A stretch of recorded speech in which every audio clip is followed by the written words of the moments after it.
ujian itu tidak akan berakhir kecuali kalau dosa kita sudah habis. Allah akan menguji kita terus untuk membersihkan diri kita dari dosa.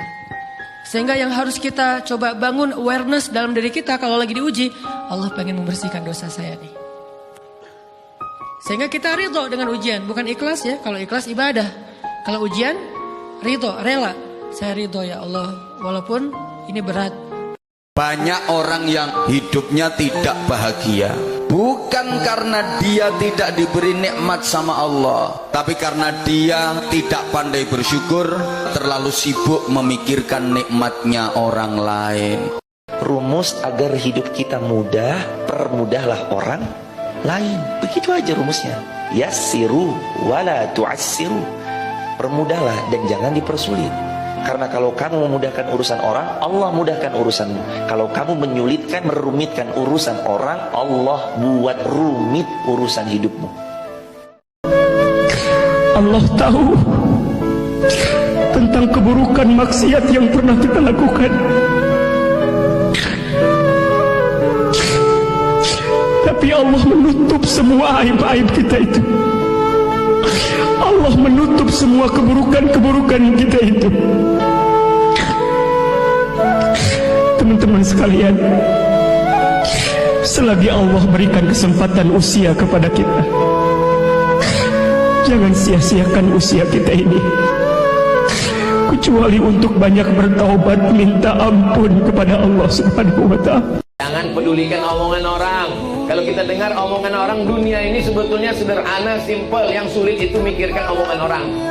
Kalau kita kurus, apa kata orang? Gak makan ya. Kalau kita gemuk, apa kata orang? Pertumbuhan itu ke atas, bukan ke samping. Capek kita mikir. Yang penting kita sehat, bisa beribadah. Selesai. Anjing menggonggong, kafilah berlalu. Saya terlalu percaya bahwa ketika Nabi bilang orang yang memfitnah, menggibah itu sama seperti mentransfer pahalanya kepada korbannya. Jadi kalian sekarang sedang mentransfer pahala amal soleh kalian kepada saya. Puasa kalian, sholat kalian, ngaji kalian, zikir kalian. Dan kalau nggak cukup karena fitnahnya udah menyebar kemana-mana, berarti dosa saya yang diberikan kepada kalian, kan kasihan. Justru Allah itu boleh jadi menakdirkan ada orang-orang yang menyakiti kita, ada orang yang menzolimi kita, ada orang yang mengkhianati kita, ada orang yang menggores luka di perasaan kita, sengaja. Agar apa? Agar kemudian Allah titipkan pahala kepada kita. Pahala apa? Pahala memaafkan. Jadi nggak apa-apa kalau ada orang yang menyakiti kita, nggak apa-apa kalau ada orang yang melukai perasaan kita, karena Allah sedang menyiapkan pahala untuk kita. Apa pahalanya? Pahala memaafkan. Jangan sampai tidak sadar sampai detik ini bahwa kita itu hamba. Kita akan pulang, kita akan meninggal dan mempertanggungjawabkan penghambaan kita di hadapan Allah Subhanahu wa Ta'ala. Karena itulah, untuk membuktikan penghambaan kita kepada Allah, diperintahkanlah dengan turunan dari ibadah itu yang diantaranya disebut dengan salat. Terkadang masalah utama dalam hidup kita itu bukanlah beban hidup, bukanlah gangguan dari luar, bukanlah musibah, bukanlah masalah, bukanlah yang sifatnya dari luar. Bukan itu masalah utama dari hidup kita. Terkadang masalah utama dari hidup kita adalah hati kita, jiwa kita, mental kita, kekuatan diri kita. Sehingga yang kita butuhkan dalam menghadapi hidup itu nggak selalu solusi yang untuk meringankan beban, nggak selalu solusi untuk menghilangkan masalah.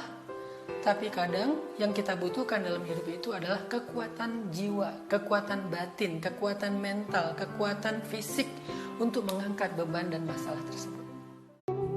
Apapun masalahmu, hamparkan senjatamu. Kau katakan Allahu Akbar, selesai. Rasulullah SAW, "Idza hazabahu amrun, laji'a ila shalah." Beliau tuh kalau lagi dapat masalah, kemana beliau larikan? Curhat sana, curhat sini. Beliau larikan kepada sholat. Karena dia tahu yang bisa menyelesaikan masalah cuma Allah. Ya Allah, kuatkanlah iman kami. Karena dengan kekuatan iman itulah kami bertahan. Kami tidak bertahan karena fisik kami yang kuat. Kami tidak mampu bertahan karena uang kami yang banyak. Kami bertahan dalam satu ujian. Jika iman kami kuat kepada Engkau, ya Allah. Kuatkanlah iman kami, ya Allah. Terutama ketika kami merasa lemah, sendiri dan tidak berdaya. Saat itulah dekap kami dengan kasih sayang-Mu, ya Allah. Dekap kami dengan kasih sayang-Mu sebagaimana Engkau mendekap Rasulullah SAW.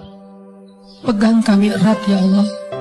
Ketika kami akan terjatuh, janganlah Engkau tinggalkan kami di saat-saat kami paling lemah. Janganlah Engkau tinggalkan kami di saat kami gamang dan bingung. Temani kami, ya Allah.